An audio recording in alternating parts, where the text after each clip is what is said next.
Okay, excellent. So, welcome back to the Braver Women Show. Today we are speaking with a very inspiring guest, Al Start.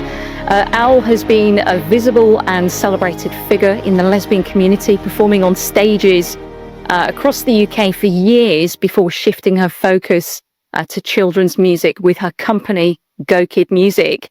And Al's journey has always been about embracing authenticity, and she is a wonderful example of what it means to live with more passion, purpose, and pride. Now, recently, Al took her journey to new heights by performing with Ravi's Dream Team on the popular TV talent show Britain's Got Talent in front of millions. And she used the Braver Women's Journal for LGBTQ plus women, which I designed and published this year to navigate her journey. Thank you, Al. And this has really helped you to prepare mentally, physically, and emotionally to step into the spotlight this year. So today we're going to hear how Al worked with that journal to build her confidence, confront some fears, and show up braver than ever. So let's welcome Al Start to the show. Al, thank you for joining us. Hello, hi, thanks for having me. You're welcome. It's so good to have you here. So, Al, you've been a really powerful voice as a lesbian artist for many years. Can you tell us a bit about your journey in music and how your identity has shaped your work? Well, I started out, I think when I first moved down to Brighton as a young 18-year-old heading to then Brighton Polytechnic, now Brighton Uni, I discovered there were other gay people in the world, which was a revelation to me. I was like, oh my God. So I'd kind of left home, living in a small Surrey village, and came to Brighton, and which just completely blew my mind. Yeah. And I suddenly discovered other gay people and a whole community. And to my utter joy, because I played guitar already and I wrote songs, and that was kind of my hobby, I would say.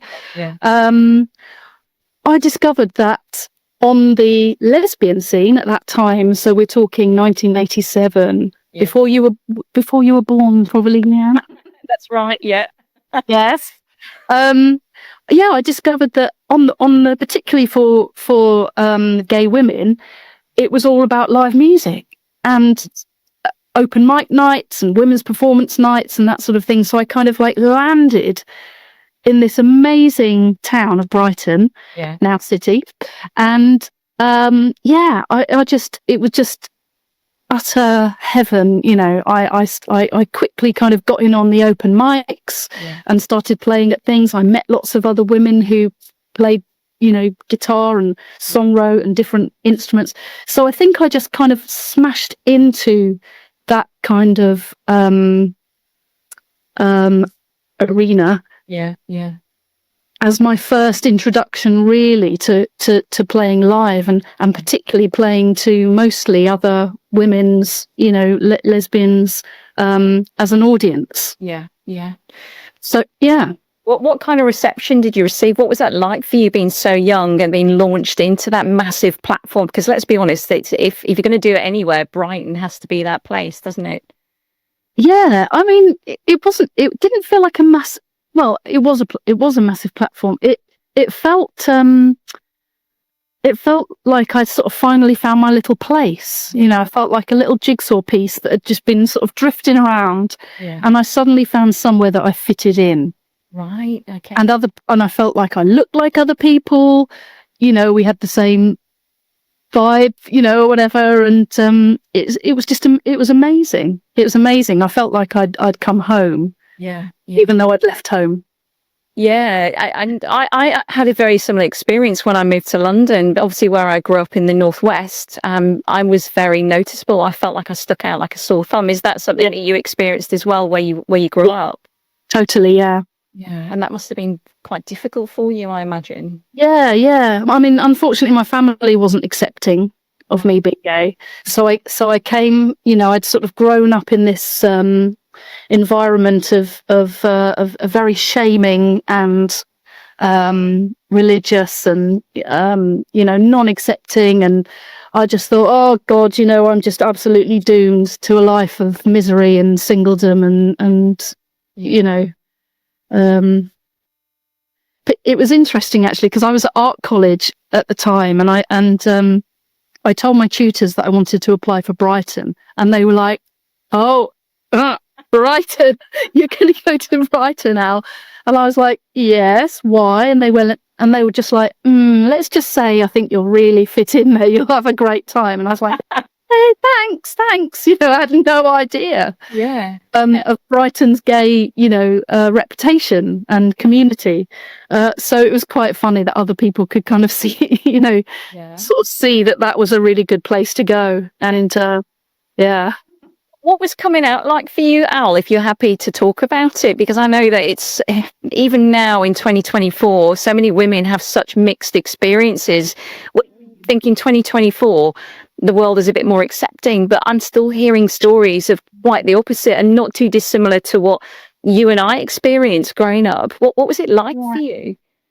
Well, it's weird because, the whole sort of concept of coming out, I think I found it quite strange because I guess from when I was born, I just had this natural progression of when I was very little, of definitely sort of being all like, oh, dreamy, the dreamy girls, and not in and just having the boys as friends. Yeah, was very much just how I grew up, and I had my first crush when I was about, I have this real memory of a birthday party where me and my friend over the road both had a party on the same day, and one little girl went to the wrong house, and by the time she was sort of ushered in by that family into our house, she was all in tears, and I had this epiphany of amazingness. I remember sitting there, I think it was my 5th birthday or something, and my mum said, take her into that room and make sure she's all right.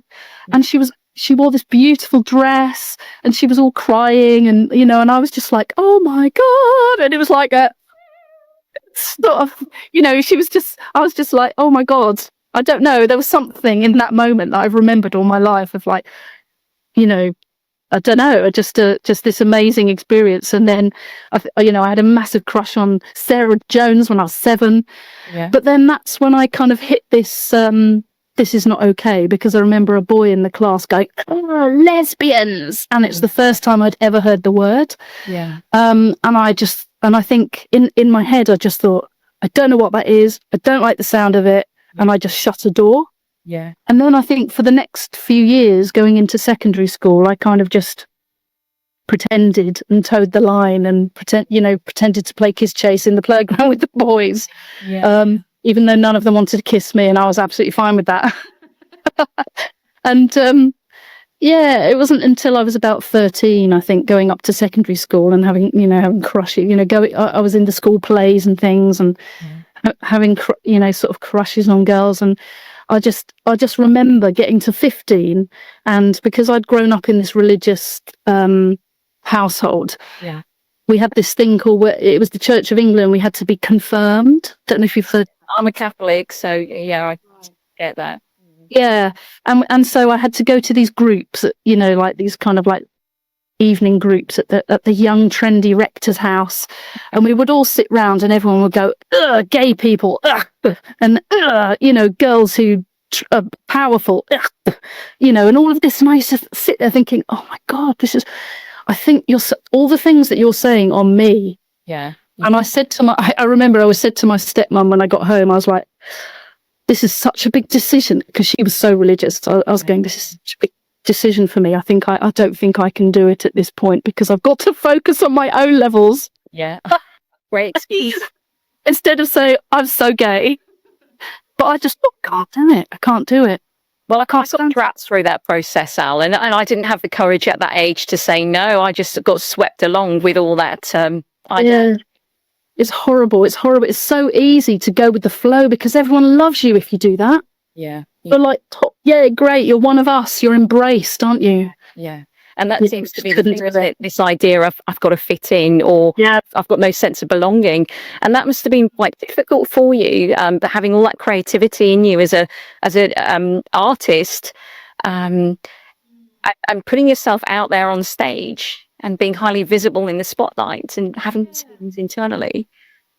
It's funny because actually I feel like I've used my family's kind of like sort of sneering rejection of everything that I ever wanted to do and everything I am as a power to power me.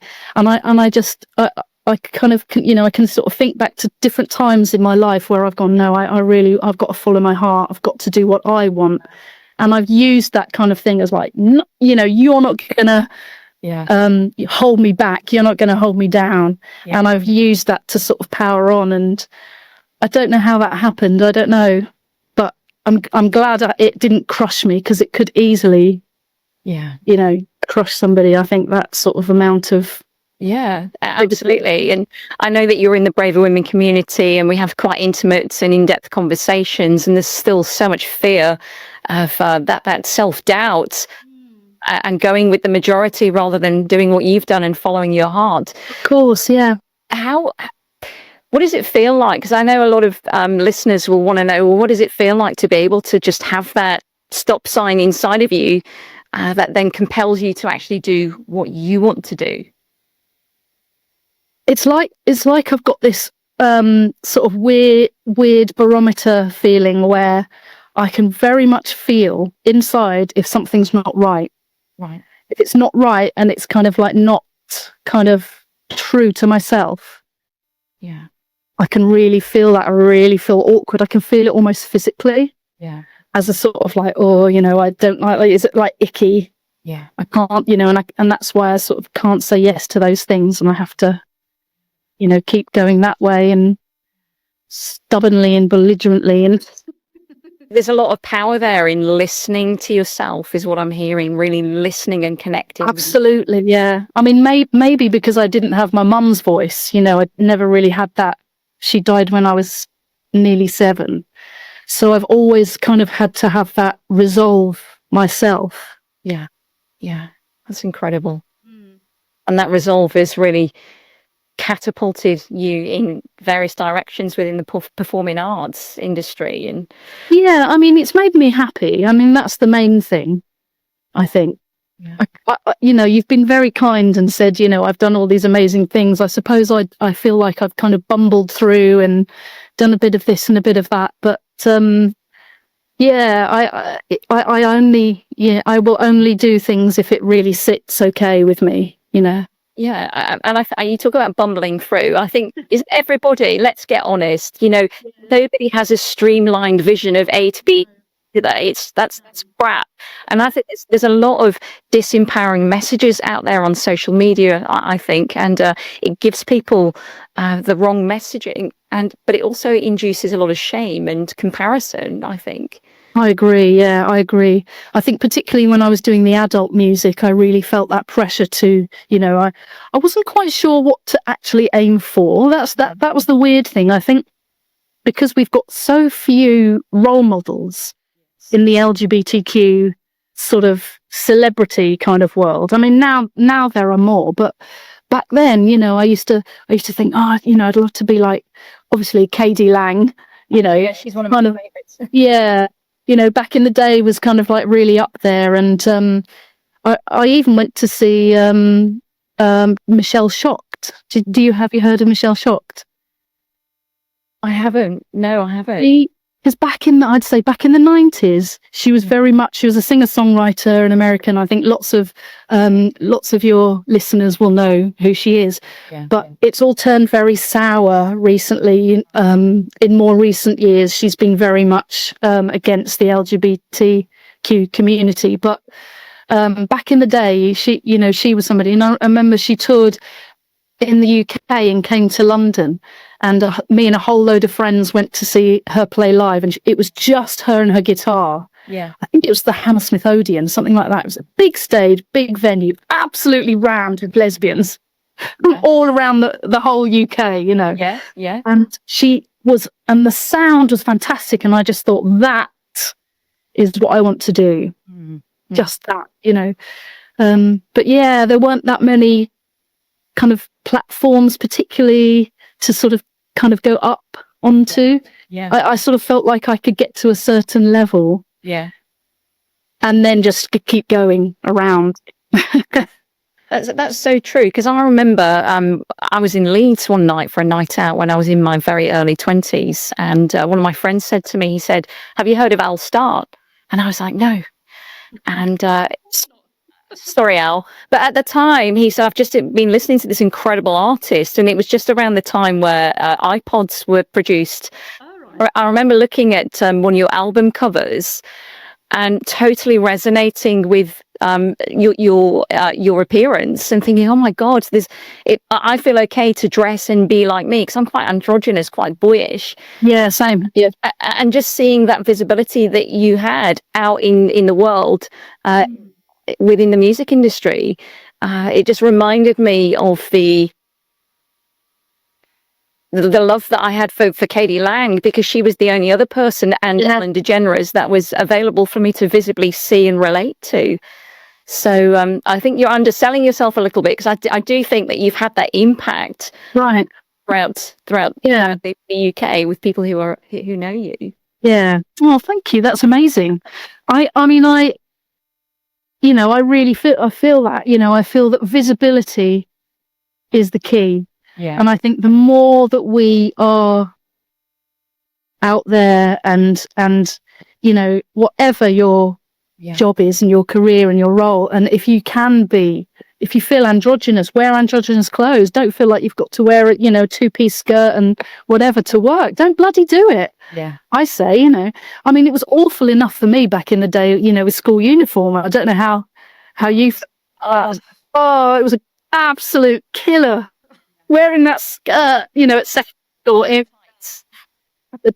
tights and little tiny shoes, and like, oh my God, it was just painful. I used to cycle home with. I had the most ridiculously, it was like I took in my skirt, it was like a pencil skirt that I took in even more on the sewing machine. I used to roll it up and make it short, still like the girls do, and I used to ride home on my bike like that. Oh God, with our legs together, oh my God.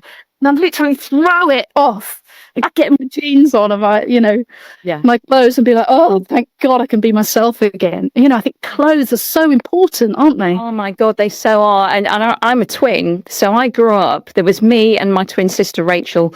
And of course, my mum, being the typical Irish Catholic, thought it was great to dress us in dresses and pigtails and, there's your twins. So my sense of identity growing up was very much, I knew what I wanted. I wanted to dress like my dad, but actually, I was being shoehorned into this society, this expectation that started at home. And then when you're not receiving messages as a kid that it's okay to dress how you want to dress and how you feel, that's just so shame inducing. As you go through your life, you feel like a sore thumb, like there's something wrong with you. Yeah, it's horrible, isn't it? It's horrible. You feel physically like it's so wrong. Yeah, I grew up in the 70s, and it was very much like boys do this, girls do that. Boys get all the stuff, girls don't. And I used to pretend to be a boy all the time. I spent my first kind of, I don't know, from when I was about probably 4 or 5 until I was like probably 11 and couldn't really get away with it anymore. Totally pretending to be a boy, because my name was Alison, but everybody in my family called me Al. So I knew that was okay. So I used to say to people, they used to go, "What's Al short for?" And I'd make sure my family went around. I'd go, "Alan." They're like, "Okay, mate, come and play football." I was like, "Yeah." Yeah, and that's the thing. I still think there's a lot of that within the world. These binary forms of how we're supposed to be. I just wish that there was just a lot more out there within the media and TV and music that encouraged more individuality rather than. Yeah, because I don't know about you, but I find it still. Yeah. Even at nearly 56 years old, I find it absolutely thrilling when I see somebody reading the news or presenting a program or playing music or whatever who looks slightly androgynous with a short haircut or anything. I'm absolutely thrilled. It's like a thrill, isn't it? Yeah. It still feels quite rare.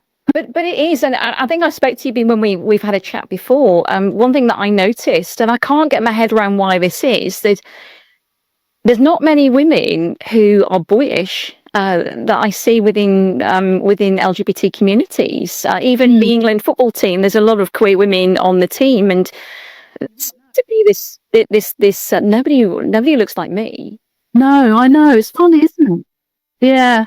I think it's so sad. And I must say, I've looked back at, I absolutely love looking into history as a songwriter.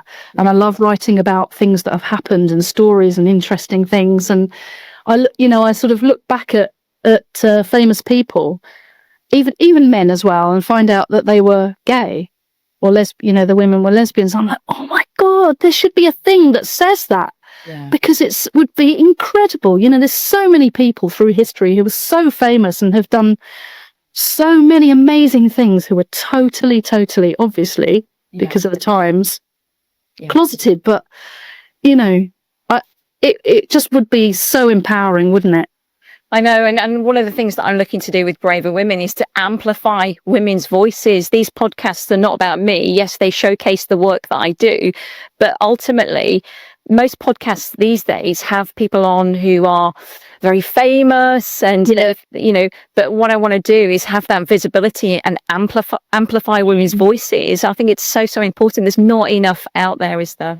It's fantastic. And when I first, came across your work, I mean, I must have seen it on Facebook, I assume. I must have come across it like that. And I was like, what? This is amazing. I was like, oh my God, I've got to get that. Buy instantly.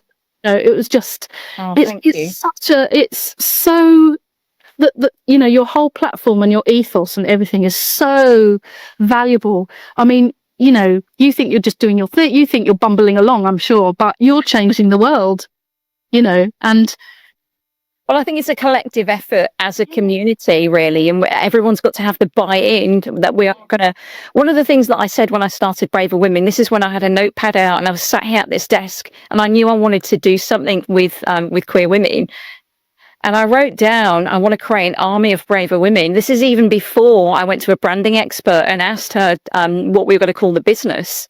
So, and I say to a lot of my listeners and clients that it doesn't matter where you are in the world, we are connected by our difference, and our difference is our strength. And the more you link arms together, it doesn't matter where you are, and just have that platform and that voice, then, I know that I'm growing Braver Women at the moment, but the more people that get on board and really see what the message and the vision is about, absolutely, hopefully, it's gonna really help. Which is why someone like yourself, it's what an honor to have you buy into it and actually use some of the materials that I've produced. And we're going to come on to that Let's come to it. Let's do it. So, talk to us about how you came to. So we'll start with Ravi's dream team. But before we do that, just tell us a little bit, Al, about your path from singer-songwriter on stage performing to moving into founding Go Kid Music. What inspired that transition? I absolutely did not ever want to sing with children. I'm just putting that out there. And I used to work with children. So my first kind of holiday job when I came to Brighton, well, my first holiday, summer holiday job was washing up in a hotel basement for the whole summer. And everybody kind of came back in year two on my course, and they were all like tanned and gorgeous. And I just was like pale and, dishpan hands. And I just thought, right, I'm not doing that again. So the next year I got a job working in the local authorities, so Brighton and Hove Council play service. And because I saw a poster saying, do you like kids? I was like, what?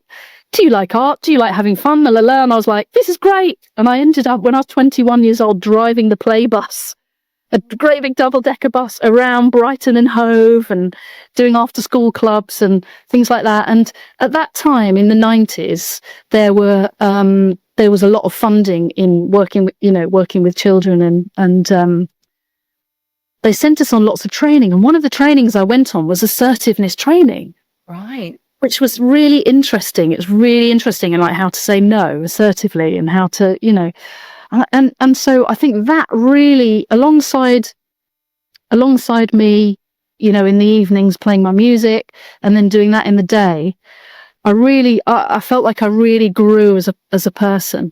But at the time, when I was 21, I got bloody cancer. So I left my course, and that summer found a lump in my neck, and I was thinking, oh, feels weird. Got it checked out. Turned out it was thyroid cancer. And so through all of my 20s, I was having treatment for bloody cancer, which obviously, touch wood, I'm okay. And it worked and everything, but it really, it held me back so much. And I was just in and out of hospital, on and off medication, having radiotherapy and operations and things. And do you know the weird thing? Another thing where I really had to listen to my heart and be strong was when I finally went to see this so-called specialist about it. Yeah. And they'd done all these tests, and they said, "Oh, we don't like the look of it. We're gonna scoop it out." He said, "But it's right on your vocal cords, so we're gonna have to take out some vocal cords. So you're gonna have a husky voice, a lovely husky voice, lovely." And I was like, "Hang on, I'm a singer." And this is when I was 21, and he was like, "What do you mean, professional singer?" And I was like, "Yes," because I was doing a bit of stuff in the pubs in the evenings, you know, and getting paid. Paid means professional, right? So I was like, yes, semi-professional, hoping to become. And he was like, well, you won't be able to sue me. And he was really weird. He said, you'll have to sign a disclaimer because your voice will change and blah, blah, blah. Anyway, to cut a long story short, my girlfriend at the time, my partner, was a vet and really knew loads of medical things, and asked what his speciality was. And he was just a varicose veins general surgeon. So I was like, right, I'm not doing it. I'm not having him touch my neck. I need my voice. My voice is my thing. It's my number one thing. So I absolutely stuck to my guns, managed to get transferred to Guy's Hospital in London, and they did an 8-hour operation and dissected it off my vocal cords. And although my voice has changed and it does feel a bit funny inside, it's okay. It works. That's incredible. So lucky escape. But I'm so glad I said to him, yes, I'm a professional singer, and yes, I'll stick to my guns. So when I hit 30, they sort of said, oh, we're just going to do a bit more radiotherapy, one more. And I went, actually, can't do it. Let's say it's done. Yeah. I feel fine. I'm going to, let's, I'll sign a thing and say it's my decision. And so that's when I thought, right, been held back all these years, done bits and this, bits of that, what do I want to do with my life? And I was like, it's a no-brainer. My number one thing is music. So I made an album with my sister, who's also a singer, and it just went from there. And I just prioritized it. I actually sold. I was doing some art and things. I had a studio, got rid of it, I sold all my stuff. I was like, right, I'm going to do this. And that's when I really kind of went for the whole thing, and I, making albums and doing the thing. And I went to Brighton Institute of Modern Music in 2003, and did like a professional development course. And then I planned a tour, and I went to America, East Coast America, with my guitar on my own. I was really brave. And I did like a month touring there, and I came back and I was like, oh my God, I had all this money. America was amazing. They absolutely, just love their music out there. And then I did a month around the UK, and I was flat broke. Absolutely broke. And there's just, I just thought, how am I ever going to make money doing music? And because I was so broke, I had to get a job. So I started working in a school, doing an after-school club. And people used to say to me, they'd see me with my guitar going off to a gig in the evening. And they used to go, please, will you sing with the children? We need a singer. And I was like, no, I'm a proper singer-songwriter. And they went on and on and on. And eventually I was like, oh God, all right, then I'll sing, in your assembly. So I wrote a song called The Creepy Castle, because I knew what made children I'm going to ask for a rendition now, Al. On my guitar. I'll sing it for you. Oh, that's great. I wasn't expecting that, but go for it. So I'll sing you a bit. So I was like, It's incredible. Go for it.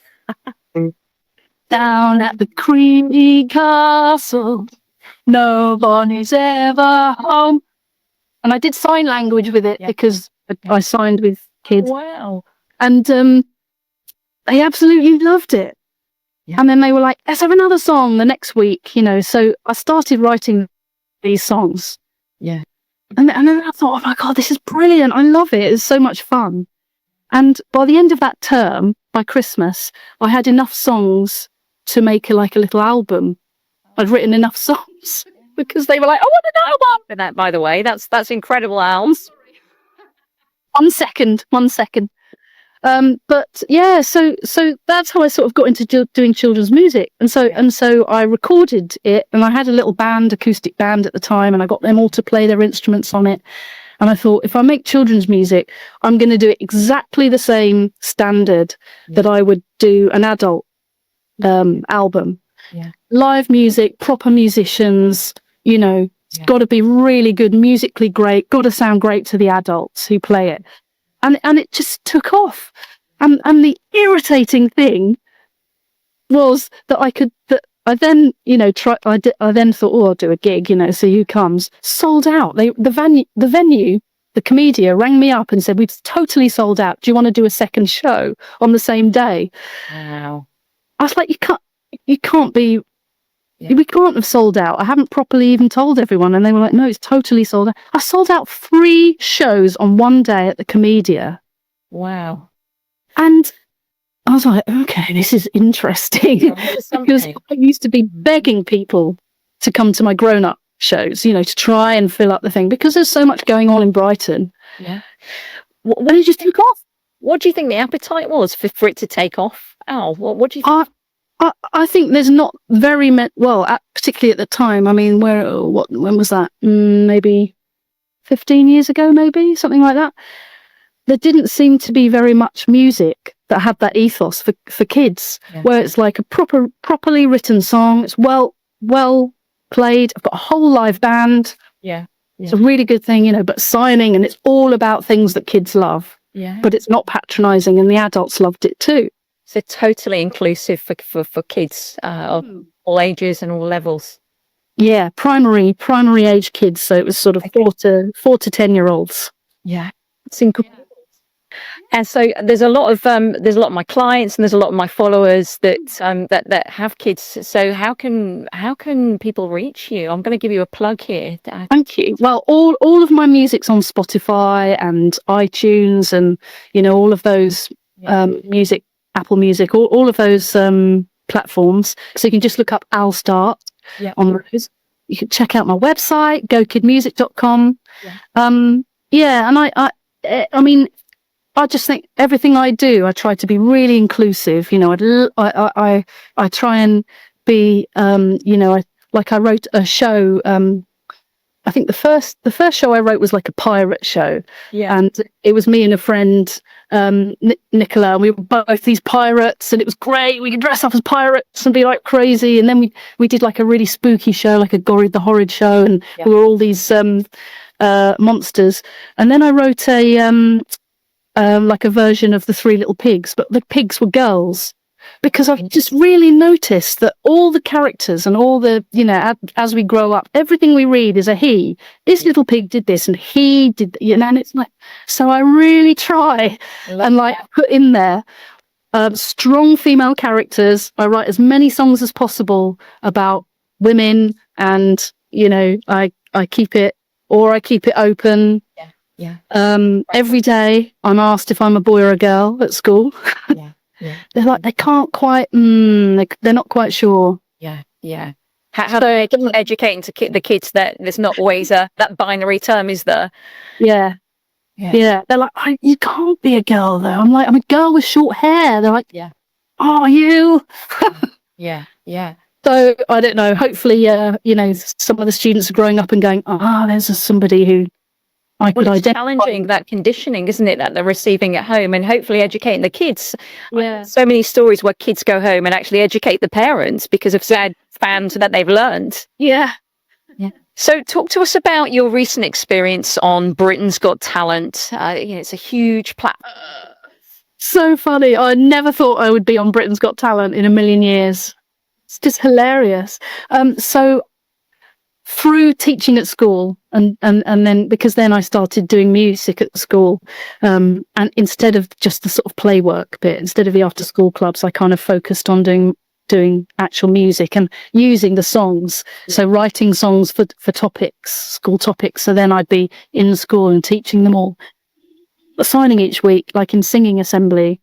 And one of the lads who was in my one of my reception classes, who absolutely loved his music, kind of sort of disappeared around year one and then returned again about a year later and had clearly had some operations. And that was Ravi. And it turned out he'd had a brain tumour and a really long sort of recovery and operations, and it had affected him so much. And so he, I think he was in about year two, maybe year three. He'd been doing some fundraising then, and he got in touch and said, would I sing on his charity single? And his favourite song was "A Million Dreams" from The Greatest Showman. So I did my little bit, I recorded my bit and I videoed it and sent it in, and they edited it all together, and they had loads of celebrities singing on it as well. And he raised lots of money, and he said he was going to kind of have a target of £100,000 to raise money. And then he did this various other kind of sports fundraising. He did a fashion show, and at that point, I think Britain's Got Talent picked up. Oh, that's right. He was given a prestigious award in the Child of Courage award on ITV. That's just been on again this year. So he must have got it the year before. And he went along and he did a speech, and he was just great. He's just a really, really, he's so confident, and really genuinely comes from him. And I think Britain's Got Talent picked up on that. They invited him to come and sing the charity single, to audition for BGT. Yeah. And so he put together a little kind of, I won't say choir, but sort of a choir of kind of ragtag people that he'd met along the way. So there were people in our group, in the dream team. His brain surgeon, his occupational therapist, there were nurses, doctors, other children in the brain tumour community who've also had the same treatment, and their families, a couple of friends from his class, his parents and grandparents. Because I'd done the singing, I kind of popped in and did the signing as well. And so we were a real kind of ragtag group of people. And we went along and we practiced our "A Million Dreams." Yeah. And I must give a shout out to the amazing MD, musical director, Anisa Chaudhry, who is another power lesbian out there doing her music. And she leads a lot of the LGBT choirs around Brighton as well, like the Rainbow Chorus. And she gave her time for free, and she whipped us into shape. So what was it like for you then when you got that invitation? Was there any fears or self-doubt that crept in? Totally, because Ravi's dad texted me and went, "So do you want to go on Britain's Got Talent?" And I was like, "No, what? What are you talking about?" I was like, "For real?" So he said, "Yeah, we're going to do this thing, and do you want to come and sing?" I mean, I've never sung, apart from when I was at school, I've never sung in a choir. I write my songs, I play with the guitar, I have a microphone, and singing in a choir without that thing in front of me to do with my hands, and, is like totally out of my comfort zone. I think some people think if you're a singer or a musician, you can do any singing or musicianing, but you can't. You do your little thing and you hone it, and that's what you do, and that's your safe space. Well, I'm going to be honest with you, that was the natural assumption that I had, that if you're able to get up in front of an audience of thousands of people and perform, then that would be a transferable skill across all platforms. But not necessarily. No, you can really be a fish out of water. Wow, okay. Yeah, there's so many different ways of singing, and I bet that lots of people listening, are in choirs. Yeah. Yeah. But yeah, that's not something I've done. So so it was amazing timing. This turned up. Ta-da! Yes. I need to. Yeah, I just thought, need to really think about this, and so I really applied this. Oh, it's so nice to see you holding it, Al. So you. So they. Yeah, Oh, that's. that, yeah, I can resonate with that. This is good. So, how did you come across it? I think we follow each other on social media. I think I put some adverts out before it was launched. Yeah. I think it was on Facebook. Yeah. I'm not. I do look at Instagram a bit. I have to for work for worky things. But yeah, I think I came across it on Facebook and looked more into it. And the fact that you've got this book coming out and you were just launching it, and it was like a tool. Yes. And I've got to confess, I'm not really a sort of a tool user. You said to me, didn't you? You said to me, and you said, Leanne, this isn't really my bag. I don't think I'm going to need it, but I'm going to support you. So excellent, thank you. And next news, I found that you'd opened it, turned a page, and then suddenly your whole journey had been transformed by using it. So definitely, it's just so good to hear that. So how did it help you prepare mentally and emotionally for performing on such a big stage? I think for all of us in everyday life, we have, like you said, you talk about kind of beliefs that have been kind of programmed into us that are really hard to keep at bay.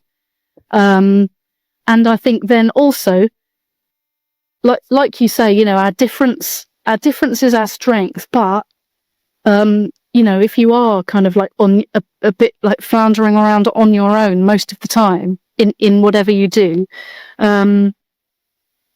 it's hard to feel it like it's a strength. Yeah. So I think, first of all, I thought, oh God, I'm just going to get laughed at. And can I sing in a choir? Oh, it's not my thing. I felt really like, I had that feeling, I could say no. I'm probably too old to do this. And I thought, I've been asked to do it and it's a charity thing. So, stop it. But those voices, in your head. What would they say? What were your voices, Al? My voices are, you're too old, you're too gay, you don't look right. Everyone's going to say no to you. Not that it was particularly me going on the show on my own at all. Yeah. I mean, honestly, I don't think I'm brave enough to do that, to put myself out there in that way. Yeah. Particularly. But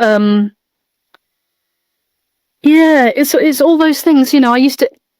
It's funny, all the thoughts that I used to be plagued by as a adult, as a singer-songwriter on the LGBT scene. Yeah. I used to have that all the time. Even I look back now, and when I was at BIM, when I was at Brighton Institute of Modern Music, I think I was 34. Yeah. 34 when I went there, and I was like one of the oldest people there. I was like the oldie. Yeah. And this guy came in to talk about people who they sign, and they said, we would never consider signing anyone over the age of 19.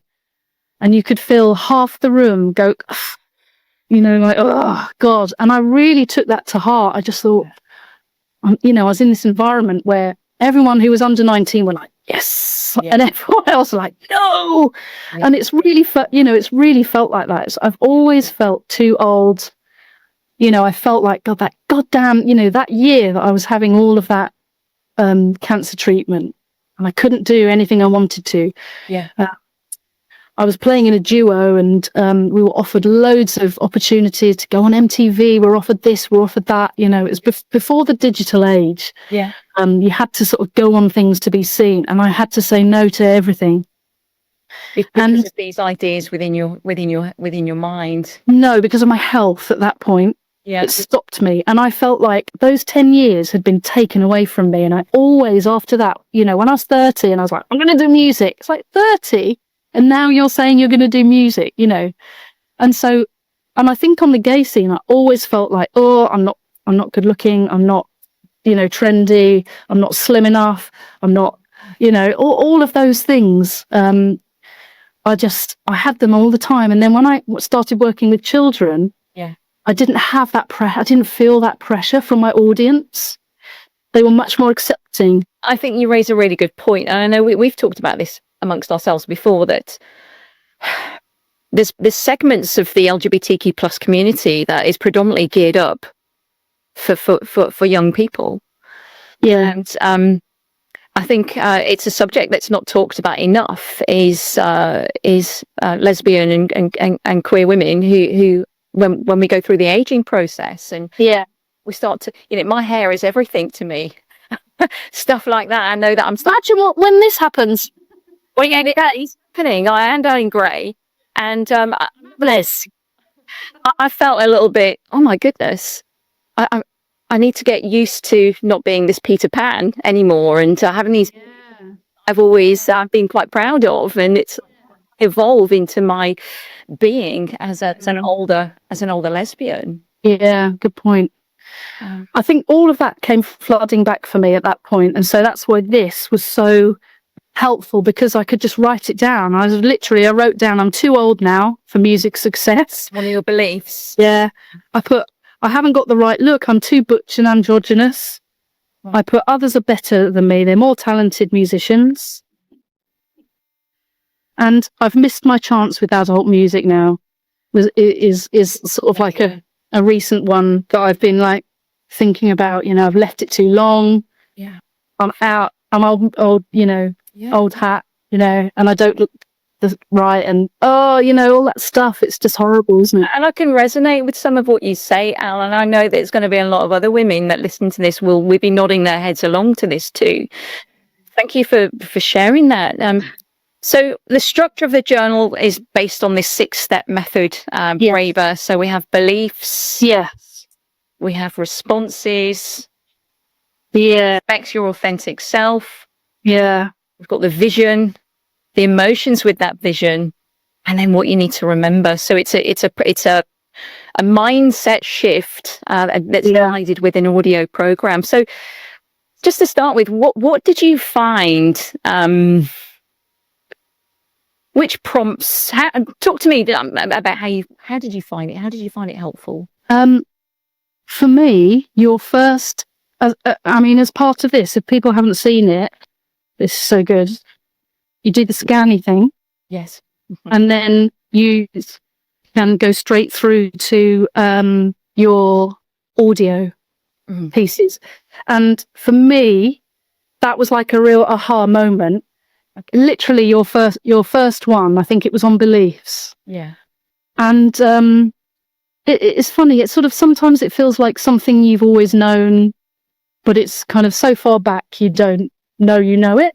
Yeah. And it's almost, you know, it's that sort of situation is you don't know what you don't know. And if you don't know what you don't know it's holding you back. Yes. So it feels like, and so it felt like, it was like, oh, okay. So I need to really go back to those old beliefs, which, you know, I hadn't really had for a while. You know, I'd been able to kind of shift them out of the way a little bit. But there they were again, rearing their ugly head and saying I had an ugly head. But it was really good. That for me was a real key moment. And I think that's when I went, yes, I'm going to do it, and I'm going to use this to do it, and I'm going to go for it, and I'm going to audition, and we'll probably be laughed off the stage, and I'll just go with the flow, and, you know, but that's what will be. Yeah. And I wrote it down, and I really listened to everything you said, and I was like, yes, I've got to think about these things, and I'm going to really, and I think because of my age, of being older now, I am able more to not be so worried about what people think yeah. as much as I was back then. Which prompts did you find the most helpful? Because there's a self-hypnosis in there as well. I'm just curious to see how you got on with that. My memory is terrible, Leanne. I'm really awful. I did do it. Yeah. I sat in my garden. I was telling you before, wasn't I? I sat in my garden. It was really sunny. I don't know when it was. I think it must have been spring. Mm-hmm. I can't remember when I did it. I don't know. Mm-hmm. No, because I think we went on in January. So it must have been in autumn. Must have been, was it last year that you brought it out? No, it was this year. So it was in January? It's in January. I was sitting in my garden listening to it. So it must have been a really sunny day.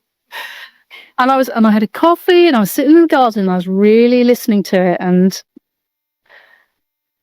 just, I suppose I found that same feeling as when my dad used to say to me, you don't like art as much as you think you do. You need to go to, college and learn to be a banker or something like that, like me. And I'd be like, I don't think I like art as much as I think I do. I was like, no, I do. I really like it. I want to go to art college. I love art. I love it, and it was almost like that thing of like letting go of those voices that hold you back. Just bringing everything into the forefront, that awareness. Yeah. Dots of how does this affect my authentic self? Yeah. Well, isn't it when you realize the gravity of an idea that's floating that you're buying into and giving it life? Yeah. And I think for us, pride is a bit of a forgotten. I feel it's gone a bit sidelined these days because everyone wants to be queer in the queer community. And it's like, that's okay. We'll embrace you. But the only reason we have to celebrate pride is because of all the bloody shame. Yeah. All the shame that has been put on us, not only in history, but as we're growing up. Yeah. And I think it's that, it's that internalized, it's just so grim. Yeah, very much so. I think what I tend to notice is when I have clients that sit in front of me, it's not until we get working together that they realize that actually, because this is so internalized and it's been squashed down, I don't notice it anymore. These feelings of shame come in. I work through it and just crack on. But actually, I shouldn't have to feel this way anyway. But don't give it too much thought. But just have to just push on. But it's that stack effect with everything is so entrenched internally. Yeah, the women only notice the symptoms. I notice that I'm really quite frightened of my emotions, or I notice that I don't really value myself and I hold myself back and I don't put up for opportunities, but I don't know why. It's because it's almost like they've tuned out to what's really going on inside. And as a performer, I think when you're a performer, you're constantly comparing yourself to others. And even taking this look and how I am out of the picture, I always used to compare myself to somebody who was classically trained. And so a big thing that's held me back in my music career is the fact that I don't read notated music. Right. I mean, I could do it if I sat down and sort of like sweated over it and tried to work it out. So bad at it. It's just not my thing at all. Yeah, and yeah. As when I was a child, I wanted to learn guitar, but my dad made me learn classical guitar. And I was like, no, I want to be like the Beatles. I just want to write songs and go like that. Yeah. Things like, no. He said, if you're going to play guitar, you've got to learn it properly. So the only guitar he would get me was a classical guitar with nylon strings. I had to put my foot on a footstool like this, and instead of sort of like being like, I was like, no, I had to sit like this, and you have to go, green sleeves is the one I love, and it's horrible, and it wasn't what I wanted to do at all. Yeah. And I wasn't very good at it. I didn't pass any exams. Yeah. Or get the grades and that sort of thing. And so I've always felt like I'm not a proper musician. How could I possibly do it for my career? Mm-hmm. Mm-hmm. And it's taken a long time to sort of go, okay, you can do it your own way and be different. Yes. Yeah, absolutely. So this journal, How long did you use it for, Al?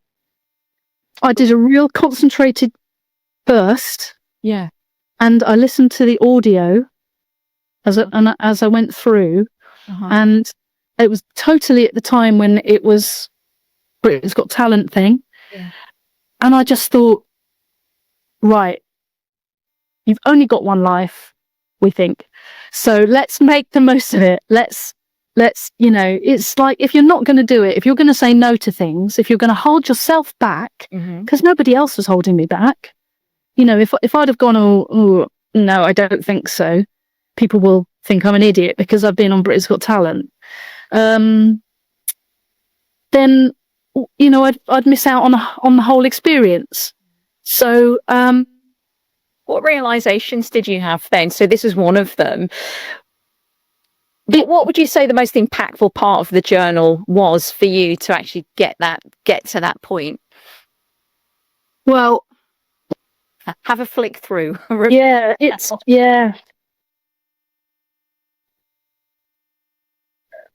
Being your authentic self is a really big one, because like I've said earlier, there've been points in my life where I've gone, no, I do want to do that, and I am that, and and it's that feeling of like, oh, I'm not being authentic.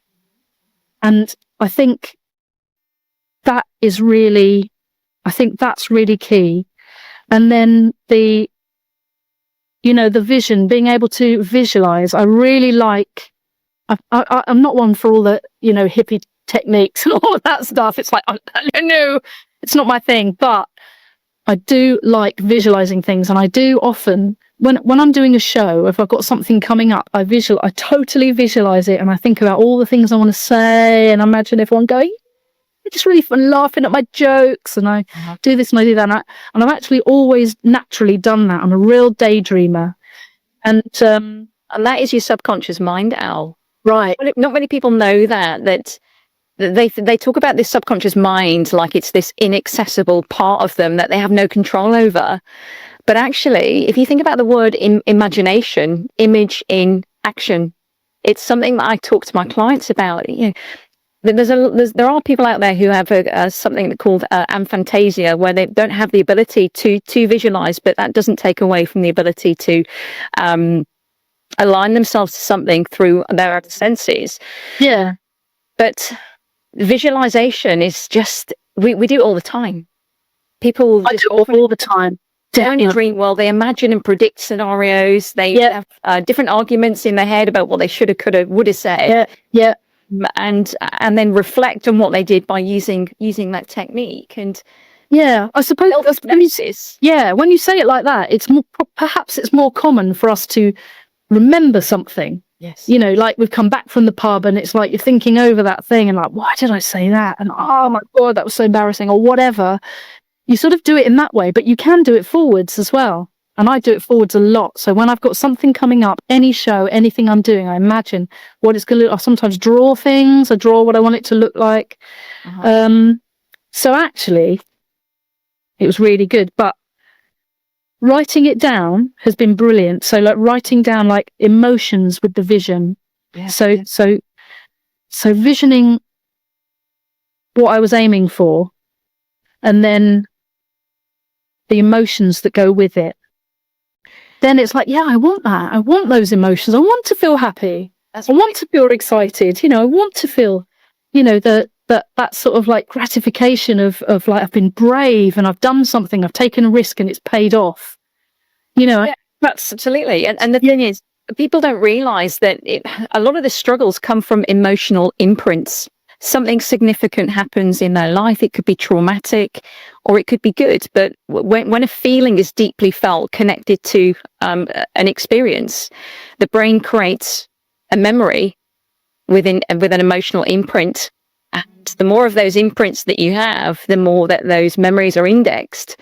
And so this is how we can almost reconfigure what's going on by using our visualization to imagine, well, this is what I want. And if I let that emotion come, then most people feel their way through life.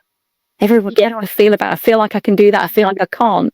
Nobody's very logical about stepping out of that feeling, knowing that that feeling has been created by how you think or how you feel or past experiences. But using that logic of how the brain can work against you to create a new emotional imprint with a vision to help you create more memories. Because every time you feel something connected with a vision, it's almost the memory.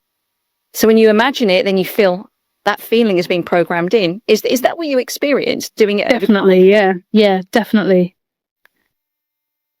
Yeah, definitely. And it's so liberating.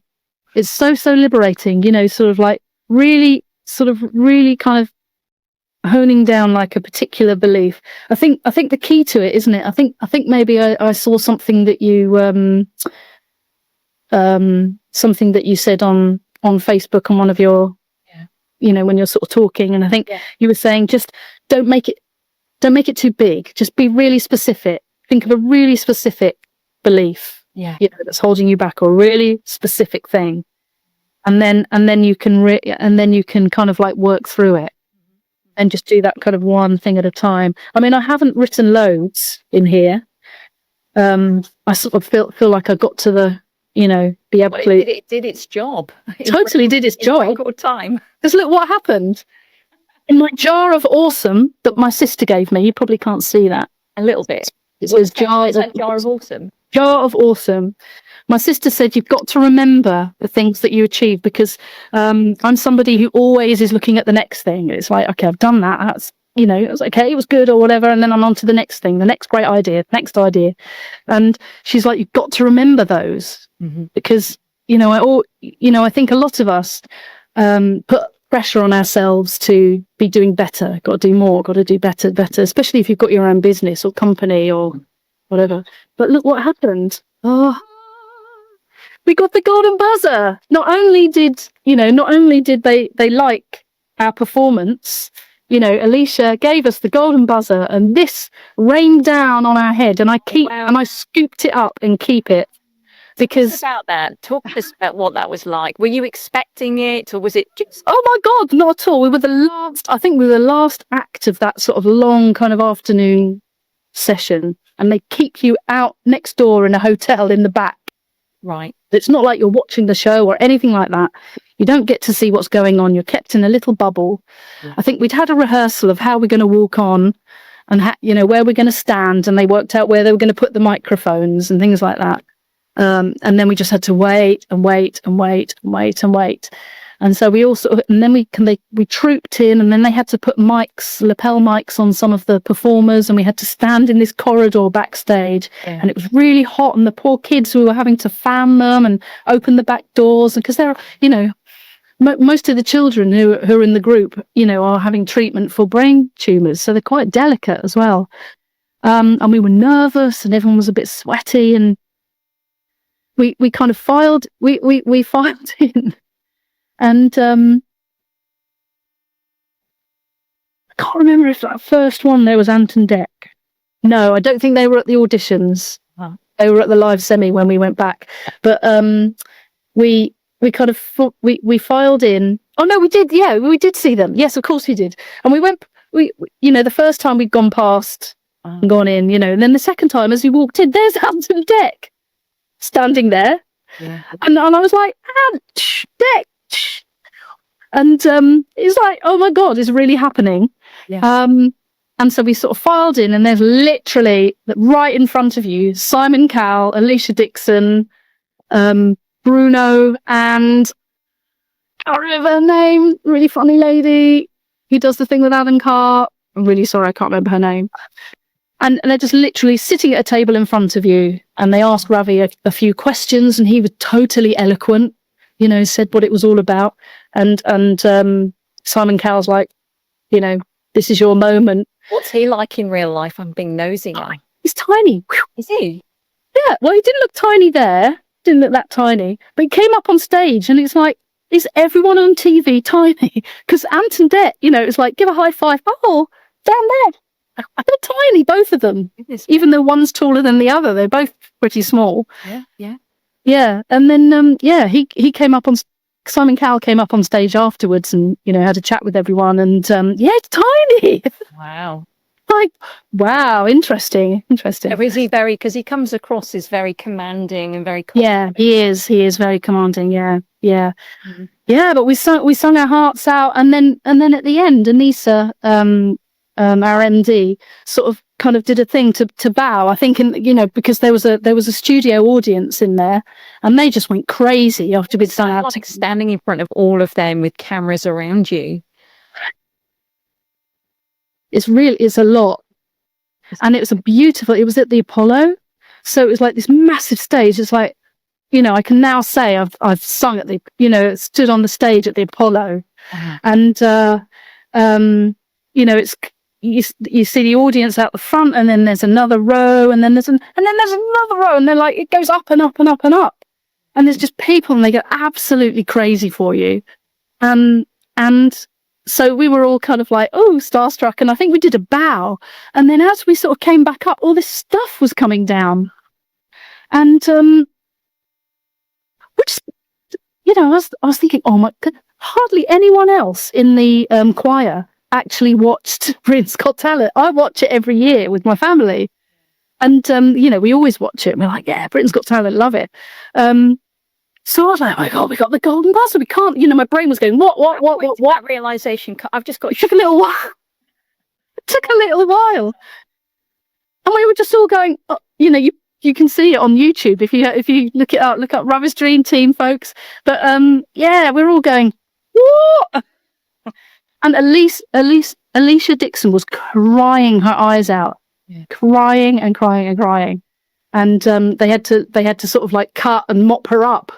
Oh wow! And then carry on filming because she was so moved by it and by Ravi's story, and just think, Al, it was amazing. On that, you could have missed out on it. I would. Oh, imagine if I was at home watching that on TV, and I could have been there and had that incredible experience. But you did. Let me see that. Thanks for the plug. Let me see the gold dust again. Let that be your. Just incredible. Amazing. Yeah, so we were like, right, get that in our pockets. I was thinking, right, I'm gonna. This is my reward. This is how I'm going to remember this. I'm going to keep that. Yeah. And when I got home, I wasn't going to tell my partner or my daughter that we got the golden buzzer. And I thought, right, on the train going home, I was like, I'm not going to tell them. I'm not going to tell them. Was it not televised? Not live, not the auditions.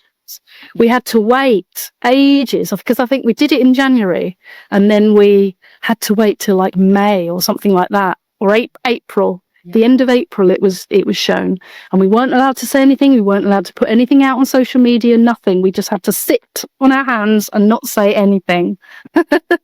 It's really hard. It's so hard. But you couldn't tell your partner. Well, they said you can, but I was like, okay, I'm not going to, but I did.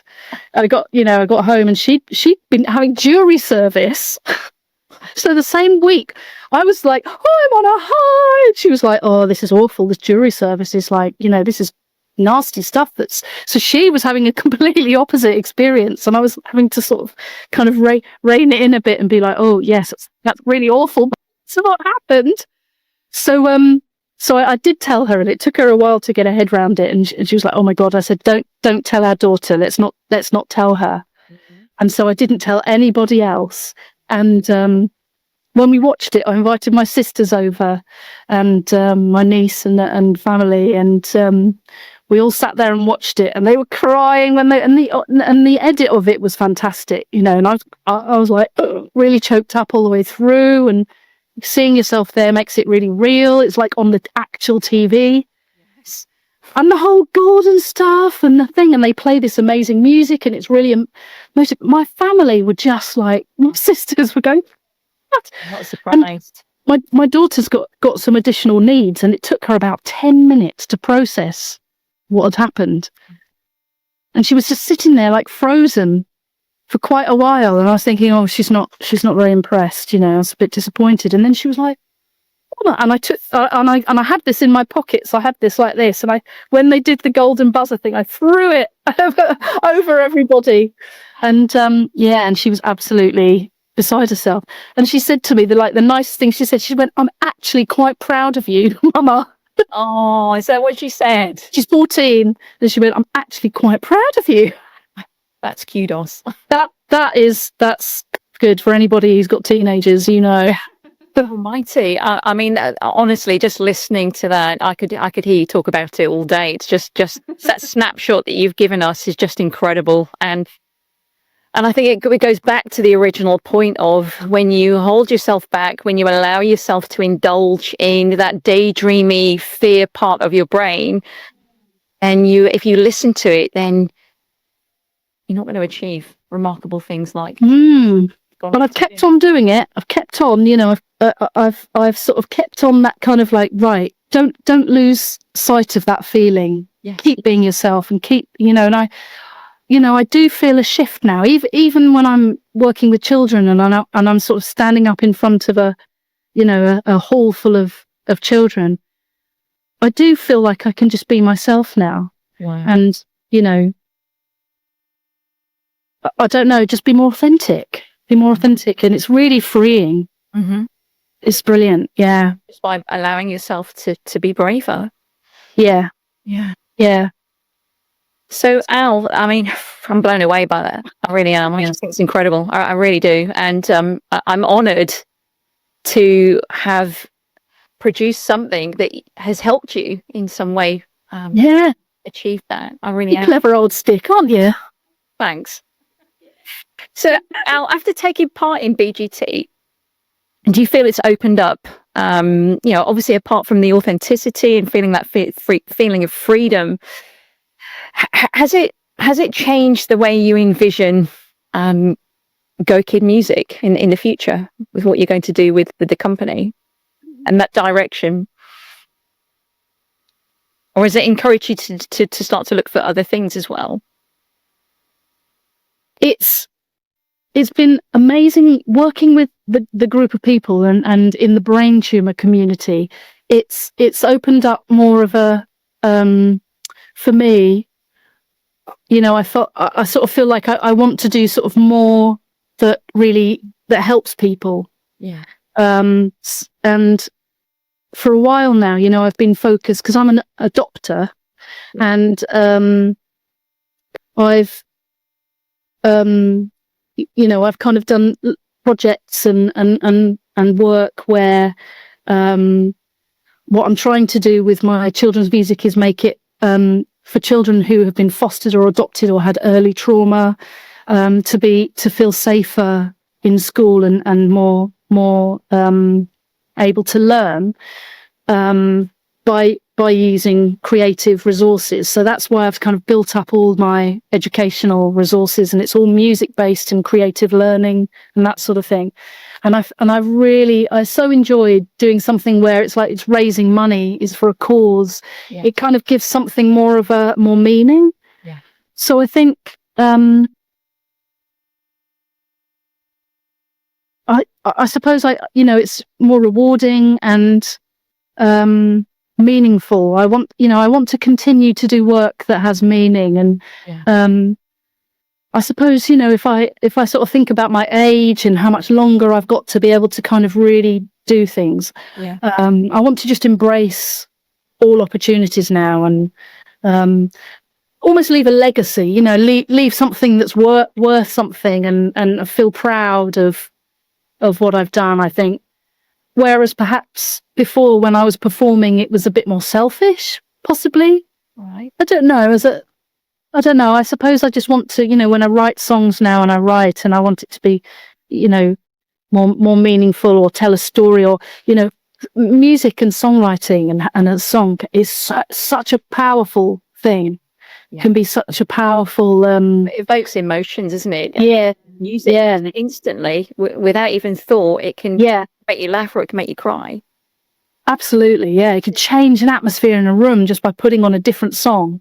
You can really affect people, and I think I want to, I suppose I want to continue that. And the other thing that it's made me consider is my worth financially as well. Mm-hmm. And at the moment, I'm having to really stand up for myself because, you know, I had a commission where things kind of changed and whatever. And I'm having to stand up for myself in terms of, no, you still need to pay me because I've done this thing. And so it's made me more feel, in sign language, we say confident. You have to have a C. Do that again. So it's a C like this. And it's and your confident rises. So it's on your chest like this. More confident. Yeah. Yeah. Incredible. Yeah. So it's feeling confident. And so it's you know, it's still a journey, but I think if I would love to go back to doing more performing to adult audiences as well. Yeah. I really love that. And I you know, I'm really proud. We used to run the women's performance tent at Pride for about 10 years or so. And it was something I was so proud of, to have a platform for more women to be able to perform on. Yeah. Good quality stage, massive sound system, fantastic stage, light, you know, like proper, like the boys have, you know. Yeah. And that's something I'm really passionate about as well. And I want to get back into that. And wow. Yeah, I don't know. Just that I feel more like I can do that like now. You've got options. That's the thing, you know, aspirated options and ideas without any limitation, which is, and even though that might feel scary, you can't be brave unless you feel scared. You have to do it scared. Yeah. And I must say, you do get used to that as a performer. You get used to the nerves of feeling nervous, but embracing that and not letting them hold you back. You know, it's all it is practice. And people say, how do you do it? How do you get up in front of all those people? It's like, well, you can't just get up in front of all those people. You have to build up, you have to practice, you have to do it a bit at a time, keep doing it. You have bad days. Sometimes it doesn't work. And I think it's the same in life, isn't it? It really to be your authentic self, you just got to keep doing it a little bit every day. And what an incredible message to finish on, really. That's just outstanding. And I always like to ask my guests to leave just a nugget of wisdom so that we can reflect on everything that you have brought into the world that you can use to help others. What would be the core message about bravery that you'd like to leave with our listeners, especially women in the braver women community, LGBTQ plus women in general? I think for me, I've always said I don't want to look back and have regrets and think I wish I did that. And it, you know, I look back on a time when I was performing a lot around the UK, and I was really self-conscious, and I really thought, oh, you know, I don't look right, and I don't feel right, and I'm not this, and I'm not that. And I look back now, and I think you were fine. You know, look at yourself. You know, at the time I was like, oh, I'm a bit pudgy and a bit this and a bit that. And I look back and I was like, God, I wish I looked like that now. You idiot. You know, and I think it's not really a nugget, but I just think like we only have one life. Let's really don't muck it up for yourself. Yeah. You know, don't let those fears, those, you know, bloody idiots saying you shouldn't be like this and should be like that. Let them get on with their own stuff and just do your thing. And everyone will be jealous. Everyone will be like, how do you do it? You're so yourself. So I just think it's really worth it. And just, yeah, don't waste time. Don't waste time. I love that, Al. Thank you so much. Honestly, this has been such a remarkable, I don't want to say interview. It's just been an insight into you, your life, and just feeling very incredibly humbled and honoured. Oh, thanks, Leanne. Likewise. Yeah. Thank you so much for sharing your story and for really just highlighting how effective that journal is and leaning in. It's leaning into bravery and authenticity. It's absolutely, yeah, incredible. Just one more glimpse of that golden buzzer ticket. And that's what can happen when you be braver. Absolutely. Amazing stuff. Al, thank you so much. Thanks for your help. I'll catch up with you soon.